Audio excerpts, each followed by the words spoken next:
السلام علیکم۔ کراچی میں آئندہ ہفتے موسم سرما کی دوسری بارش کی پیشگوئی۔ محکمہ موسمیات نے بڑی خوشخبری سنا دی۔ کیا آپ حالات حاضرہ سے آگاہی حاصل کرنا چاہتے ہیں؟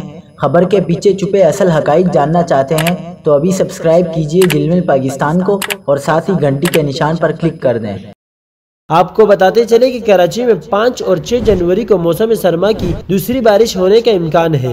محکمہ موسمیات کے مطابق کراچی میں نئے مغربی سلسلے کے سبب گرج چمک کے ساتھ درمیانی اور کہیں تیز بارش متوقع ہے۔ محکمہ موسمیات نے پیشگوئی کی ہے کہ کراچی میں 4 جنوری سے مغربی سسٹم کے تحت بونداباندی متوقع ہے۔ کراچی میں 3 جنوری تک سرد ہوائیں مسلسل چل سکتی ہے اور اس دوران دن کے اوقات مطلع صاف اور رات میں سرد رہنے کا امکان ہے۔ اس دوران کراچی کے کم سے کم پارہ 10 سے 12 ڈگری کے درمیان رہنے کی توقع ہے۔ بارش کا نیا مغربی سسٹم 31 دسمبر کو بلوچستان کے راستے پاکستان میں داخل ہوگا اور یہ نیا مغربی سلسلہ موسم سرما کے سابقہ سسٹم سے زیادہ طاقتور ہوگا۔